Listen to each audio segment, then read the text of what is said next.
Programme social review کے ایک اور ایپیسوڈ کے ساتھ میں ہوں آپ کی میزبان سمین نواز۔ اپنے آج کے اس پروگرام میں ہم کچھ بات کریں گے ختم نبوت کے حوالے سے، بات کی جائے گی توہین رسالت کے حوالے سے، اور بات ہوگی فرانس کی جانب سے ایک مرتبہ پھر جو گستاخانہ خاکے شائع کیے گئے ہیں اس حوالے سے۔ دنیا بھر میں احتجاجی مظاہروں کا سلسلہ جاری ہے، مسلمانوں کے جذبات مجروح ہوئے ہیں، اور ہر مرتبہ کی طرح اس مرتبہ بھی یہ مطالبہ کیا جا رہا ہے کہ فرانس کی اس حرکت کو، اس قبیح فعل کو روکنے کے لیے اس کی تمام تر پروڈکٹ کا بائیکاٹ کر دیا جائے، اور فرانسیسی صدر کو اس بات پر مجبور کیا جائے کہ وہ اپنی غلطی کو مانتے ہوئے اس چیز کا وعدہ کریں کہ آئندہ مستقبل میں ایسا دوبارہ نہیں ہو سکے گا، کسی بھی میگزین میں، کسی بھی یونیورسٹی یا اسکول میں یا کسی بھی ایسی جگہ پر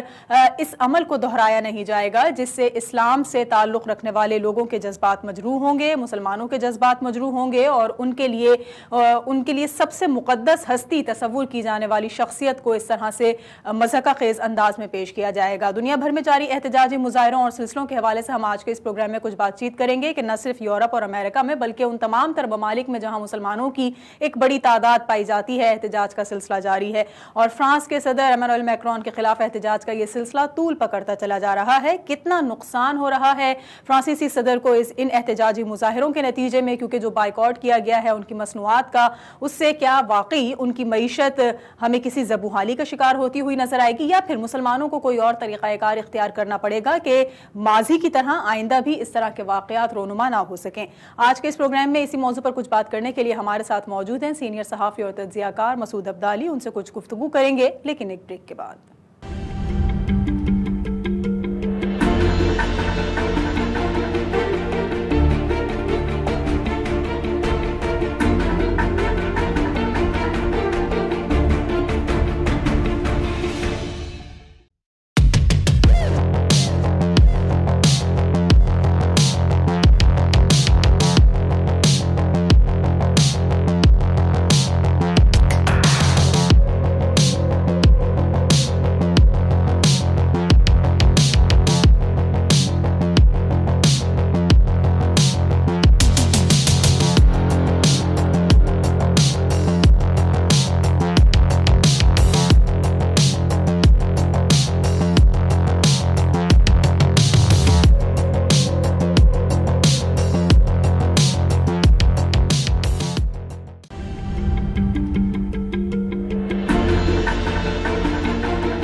ویلکم بیک ناظرین، پروگرام سوشل ریویو میں ایک بار پھر آپ کو خوش آمدید کہیں گے۔ سینئر صحافی اور تجزیہ کار مسعود عبدالی ہمارے ساتھ موجود ہیں۔ بہت شکریہ مسعود صاحب پروگرام کے لیے وقت دینے کا۔ پہلا سوال سر میرا آپ سے یہی ہوگا کہ ہم نے اس سے پہلے بھی مختلف ممالک کی جانب سے، مختلف شخصیات کی جانب سے ایسے گستاخانہ اور قبیح فعل ہوتے ہوئے دیکھے ہیں، اور مسلمانوں کے یقیناً جذبات مجروح ہوتے ہیں حضور اکرم صلی اللہ علیہ وآلہ وسلم کی شان رسالت میں، یا ان کی اس طرح کی جب کوئی چیز سامنے آ جاتی ہے جس کو گستاخانہ قرار دیا جاتا ہے۔ تو آپ کیا سمجھتے ہیں کہ محض اس طرح کے احتجاج ریکارڈ کرنا کافی ہے، یا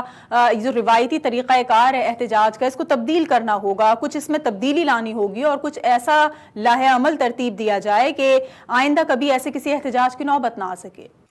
دیکھیں سمین،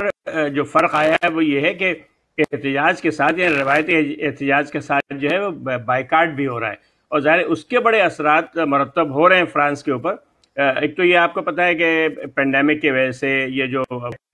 اس کی وجہ سے یورپ کی جو معیشت ہے سخت دباؤ میں، خاص طور سے فرانس کی۔ اب دیکھو دوبارہ انہوں نے لاک ڈاؤن کل سے شروع کیا، 1 مہینے کا۔ ان کے خاصی بدامنی بھی ہے، مظاہرہ بھی اور اس کے خلاف بے روزگاری بہت ہے ان کے بعد۔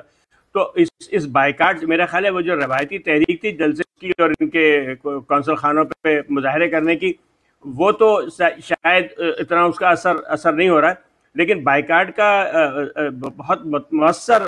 ثابت ہو رہا ہے بائیکاٹ۔ اور اس کے کل آپ نے دیکھا ہوگا کہ الجزیرہ کو نے انٹرویو دیا ہے میخوان صاحب نے، اور اس میں یہ کیسے کہا ہے اس خاکے سے ہمارا تعلق نہیں، میرا رول خالی یہ تھا کہ ہم آزادی اظہار کو روک نہیں سکتے، لیکن نہ میں ذاتی طور پہ اس کو پسند کرتا ہوں ان خاکوں کو، نہ میں نے کہا ہے چارلی ہیبڈو سے بنانے کے لیے، میرا اس کے تعلق صرف یہ کہ ہم نے آزادی کی ضمانت دے دی ہے، یعنی ہمارا قصور خالی اتنا سا ہے۔ اور انہوں نے خود بھی کہا ہے کہ میں خود کے جو دہشت گردی کے واقعات ہیں دنیا میں اس کے 80% جو اثرات ہیں وہ خود مسلمانوں پر ہو رہے ہیں. اور مجھے ہمدردی اور خاکے کی وجہ سے مجھے معلوم ہے کہ ان کے جذبات کو ٹھیس پہنچی ہے، لیکن یہ کہ ہم اپنے قانون سے مجبور ہیں. اس سے بظاہر ایسا لگ رہا ہے کہ اس سے پہلے جو ایک دم ان کا انداز تھا نا کہ اگر تمہیں فرانس میں رہنا ہے تو بلاسفیمی برداشت کرنی ہوگی اور وغیرہ وغیرہ، وہ اس قسم کی باتیں نہیں کر رہے. تو بظاہر ایسا لگ رہا ہے کہ ان بائیکاٹ سے جو اثر پڑا تھا. اس میں ایک اور بات آپ نوٹ کیجئے کہ اس کی بہت بڑی جو ایکسپورٹ ہے عرب دنیا کو اور مسلمان دنیا کو فرانس کی، وہ ان کی دفاعی مصنوعات ہیں، دفاعی سامان ہے، خاص طور سے جو ان کے ڈرونز ہیں اور دوسرے یعنی ایئر بونڈز کو کہتے ہیں. اور اس میدان میں نے خاصی ترقی کی ہے. یعنی ترکی کے ڈرون بہت کامیاب رہے، لیبیا کی خانہ جنگی میں آج کل بڑی کامیابی سے وہ آذربائیجان کی فضائل کر رہی ہے. تو اس کی وجہ سے آرڈر جو ان کے ڈرونز کے جو پہلے فرانس کو جاتے تھے، قطر اور آذربائیجان کو، ان چھوٹے ممالک کو، کویت کو بھی بالکل انہوں نے کوئی بھیجا ہے. اس کی وجہ سے فرانس کا احساس ہے کہ یہ بائیکاٹ کی مہم سنجیدہ ہو گئی، آسان ہو سکتا. تو میرا خیال ہے کہ روایتی جو آپ نے فرمایا روایتی مظاہروں سے شاید اتنا اثر نہ پڑے، اخلاقی طور پر اثر پڑ رہا ہے کہ ظاہر کوئی شخص یہ پسند کہ ساری دنیا میں مظاہرے ہو رہے ہیں، لیکن معاشی بائیکاٹ جو ہے اس کا اثر پڑ رہا ہے. مجھے بتائیں مسعود صاحب کہ ہم دیکھتے ہیں کہ جب احتجاج ہو رہا ہوتا ہے تو جو مظاہرین ہوتے ہیں خاصا مشتعل ہو جاتے ہیں، اور جو ان کا سب کا ایک مطالبہ ہے اور سب جگہ ہی اس میں ہمیں یکسانیت نظر آتی ہے، وہ مطالبہ ہے کہ جہاں جہاں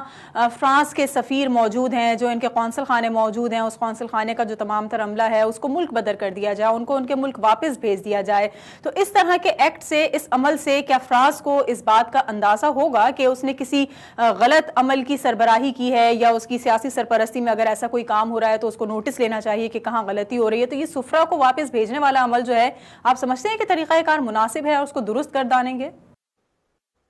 دیکھیں، یہ جو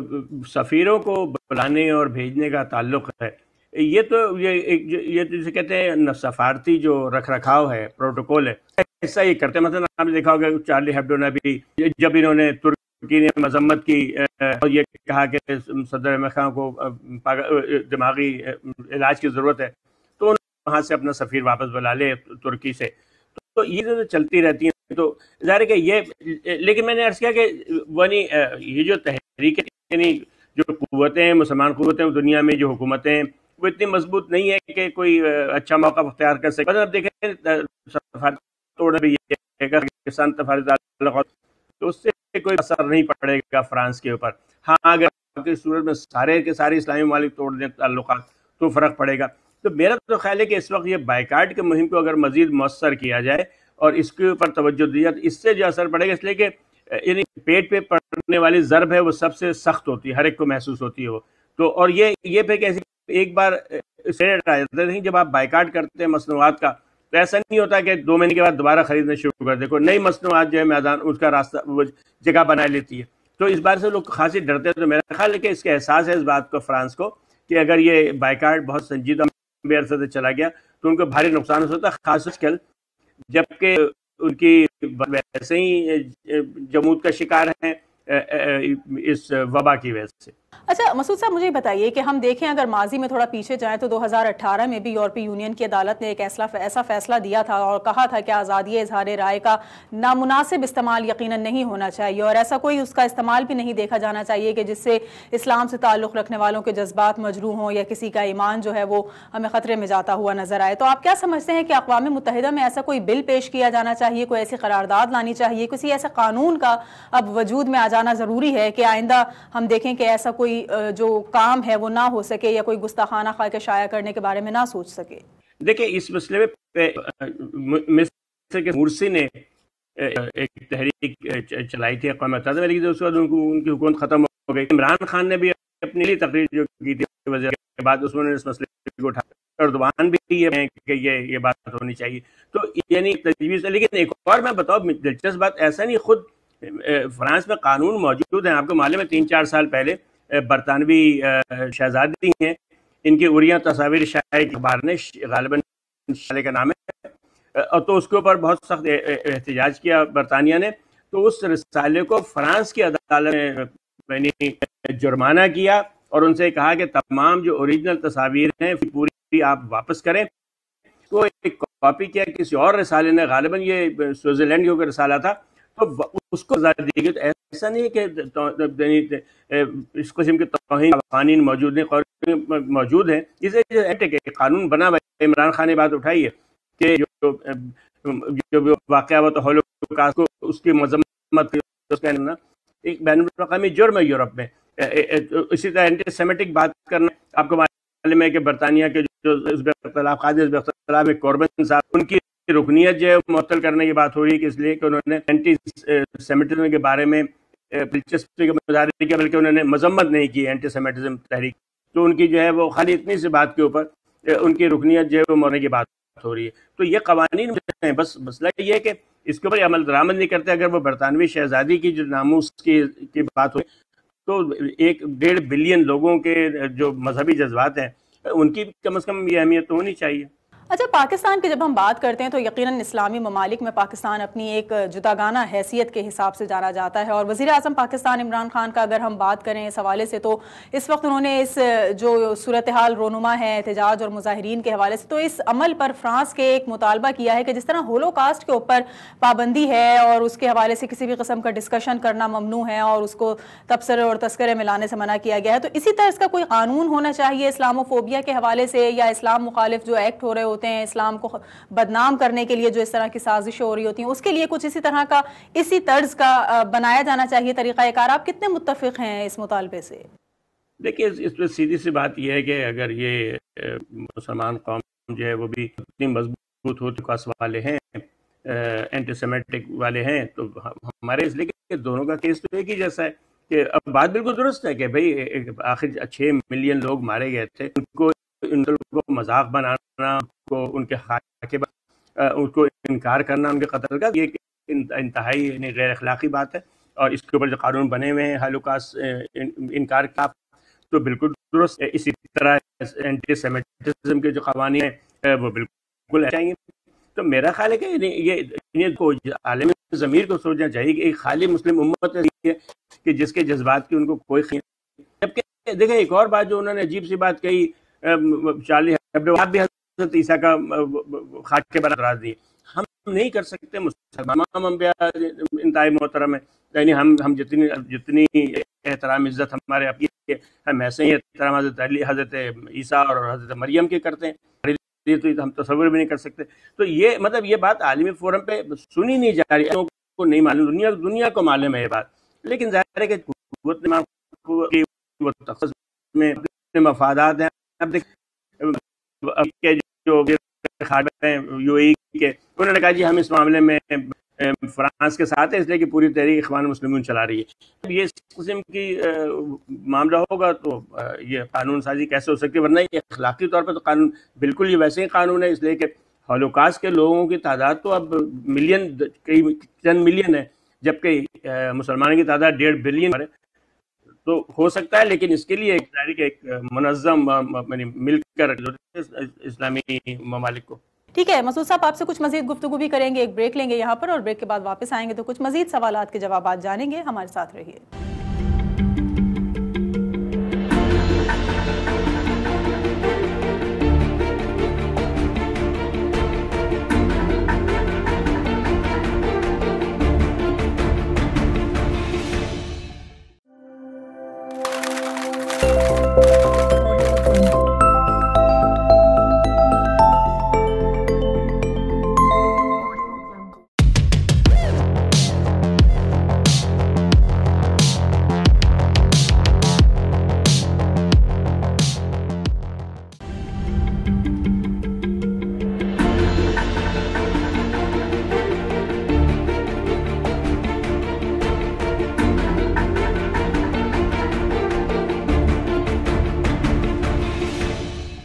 ویلکم بیک ناظرین، پروگرام سوشل ریویو میں ایک بار پھر آپ کو خوش آمدید کہیں گے۔ سینئر صحافی اور تجزیہ کار مسعود عبدالی آج کے اس پروگرام میں ہمارے ساتھ موجود ہیں اور بات کی جا رہی ہے گستاخانہ خاکوں کی اشاعت کے حوالے سے، اور فرانس کے اس مذموم اور قبیح فعل کو یقیناً قابل مذمت گردانتے ہوئے دنیا بھر میں احتجاج کا سلسلہ جاری ہے۔ مسعود صاحب، مجھے یہ بتائیے کہ آپ کیا سجیسٹ کریں گے، کیا تجویز دینا چاہیں گے مسلم کنٹریز کو، یا آپ کی نظر میں ایسے کون سے وہ عمل ہو سکتے ہیں کہ جن کو اختیار کر کے اس طرح کے اقدامات کو روکا جا سکتا ہے، کنٹرول کیا جا سکتا ہے؟ مسلمان ممالک جو ہیں یا ان کے سربراہان جو ہیں وہ کس طرح کے سفارشات مرتب کریں یا کون سا طریقہ کار اپنائیں کہ جس کے تحت یہ تمام تر چیزیں کنٹرول کی جا سکیں؟ دیکھیں، یہ تو مسئلہ ہے کہ یہ بڑا پاپولر ہے اس چیز اور لوگ خریدتے ہیں اس لیے وہ بنا رہے ہیں، یہ بھی شرف پسندی والی بلے ایک خاکہ آپ کو معلوم ہے، آپ خود صحافت کی دنیا سے ایک چیز بار بار نہیں چاہیے، ایسا نہیں ہوتا اخبارات اور رسالے جو ایک ہی مضمون بار بار چھاپ رہے ہوں،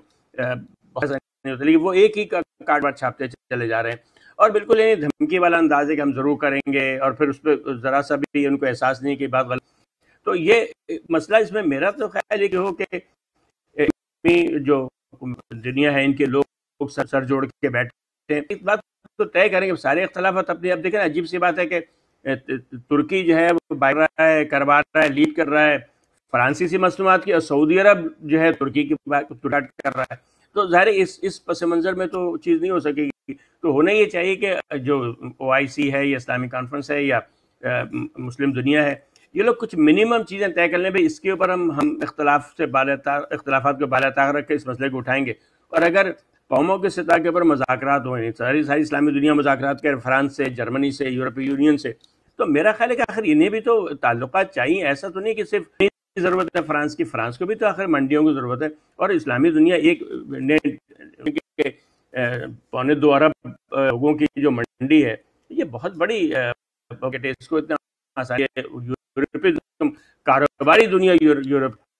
کو نظر انداز نہیں کر سکتی، لیکن اس کے اوپر ایک جسے کہتے ہیں کہ مل کر کے مربوط تحریک کی ضرورت ہے۔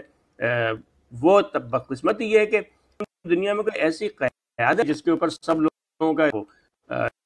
جب تک ایسی نہ ہو، میں نہیں سمجھتا کہ یعنی ہم ان لوگوں کو مجبور کر سکتے۔ طور پر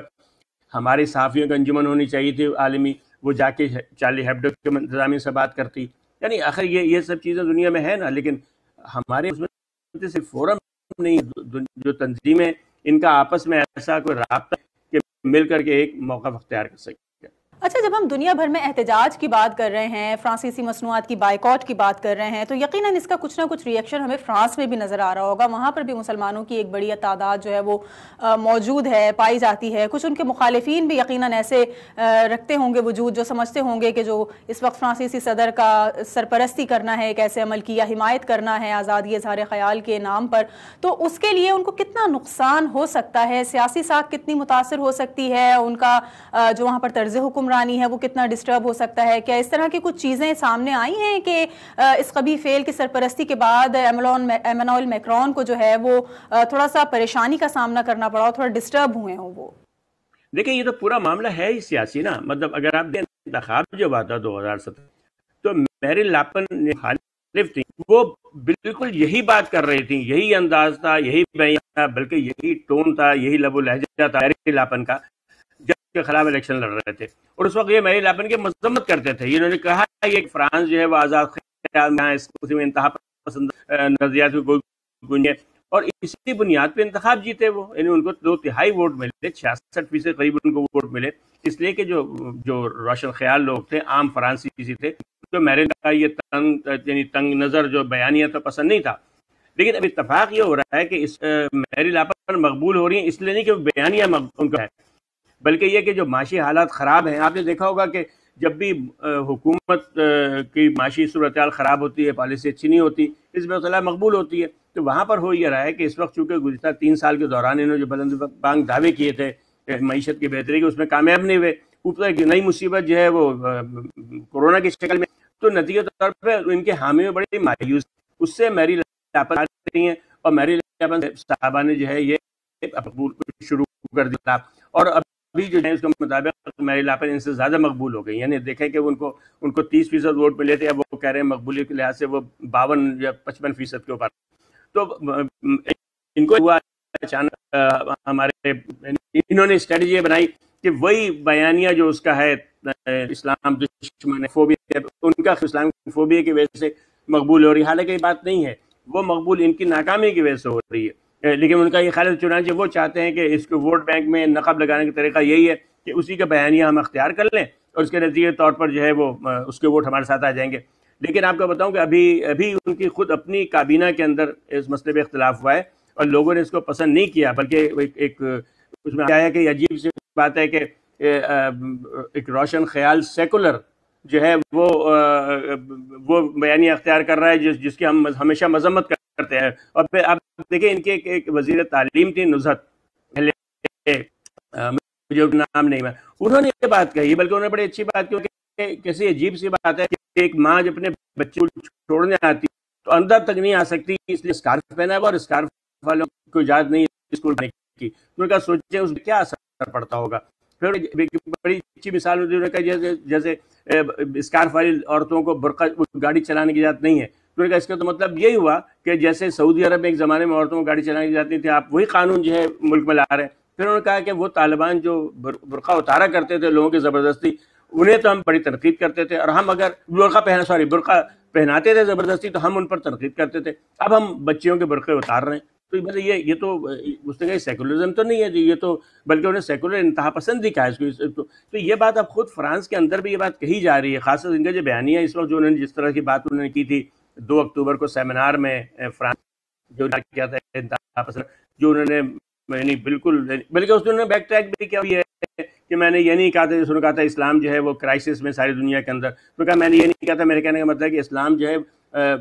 نشانہ بنا ہوا ہے دہشت گردی کا۔ تو مسئلہ جو ہے وہ یہ ہوا ہے کہ ایسا نہیں کہ فرانس انتہا پسندی جو ہے فروغ پا رہی ہے، بلکہ یہ خود اپنی مقبولیت کے لیے، سیاسی مقبولیت کے لیے جو ہے وہ بیانیہ اختیار کر رہے ہیں۔ کیا لگ رہا ہے آپ کو یہ جو اس وقت حالات رونما ہیں، ہر طرف احتجاج کا سلسلہ جاری ہے، بائیکاٹ کا سلسلہ جاری ہے، یقیناً کہیں نہ کہیں کبھی نہ کبھی تو یہ چیز جا کر تھمے گی، کہاں پر جا کر ہم اس کا اینڈ دیکھتے ہیں؟ کس طرح سے حالات معمول پر آ سکیں گے؟ کب سچویشن نارملائز ہو سکے گی؟ کیا آپ کا اندازہ بتاتا ہے؟ دیکھیں اس میں میرا خیال ہے کہ اس میں بیک چینل ڈپلومیسی کی ضرورت ہے۔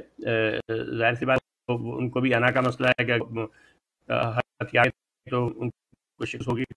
اس وقت ضرورت ہے کہ اس طرح کی ان سے بات کی جائے۔ ہمارے جو ڈپلومیٹس ہیں، خارتکار ہیں جو بات چیت کرتے ہیں، ان کا بتایا جائے کہ بھئی اس میں کسی کا فائدہ نہیں ہے۔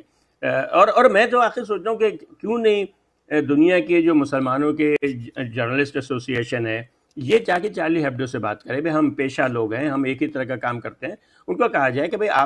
ہم ایک حد خود مقرر کر لیں کہ ہم آزادی اظہار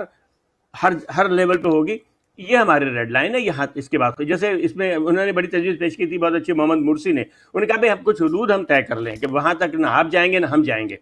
تو میرا خیال ہے کہ اس میں یہ بات سمجھائی جا سکتی ہے کہ بھئی اس سے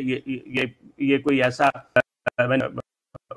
مذاق کے لیے بہت اور سے موجود ہیں، بہت اور کہی جا سکتی ہیں، لیکن ہم اس میں جو آپ کے سمجھے کہ بہتر کا یہ ہے کہ بیک ڈپلومیسی شروع کی جائے، ان سے بات کی جائے، متران سے، میخوان صاحب سے بھی اور ان کے بھی، اور سب سے بڑھ کر یہ ہے کہ اگر ممکن ہو دنیا کے جو مسلمان صحافی ہیں ان کی ایک انجمن ہو، یہ مل کر کے ایک ملاحمت طے کریں اور یہ خود بھی جا کر کے فرانسیسی صحافی اور خاص جو انتظامیہ اس سے یہ بات کریں۔ لیکن جائے کہ یہ بات کرنے کی ضرورت ہے، یہ بات بالکل طے ہے کہ خالی احتجاج سے یہ مسئلہ حل نہیں ہوگا کہ وہ بھی ضد میں ہیں کہ ہم کریں گے ایسا۔ بائیکاٹ اس خود فرانس کا بہت نقصان، تو یہ بھی کوئی اچھی بات نہیں۔ بہرحال فرانسیسی عام لوگ جب فرانس کے ہیں ان کو نقصان پہنچانا تو کوئی اچھی بات نہیں ہے، تو اس کا کوئی حل نکلنا چاہیے کہ ہم کسی طریقے سے بات کر کے اس مسئلے کو ہمیشہ کے لیے حل کر لیں۔ اقوام متحدہ کے میں جو مسئلہ ہے میں سمجھتا ہوں اس سے زیادہ اگر ہم صحافتی بنیادوں کے اوپر اخبارات کے انتظامیہ سے، اخبارات کے صحافیوں سے،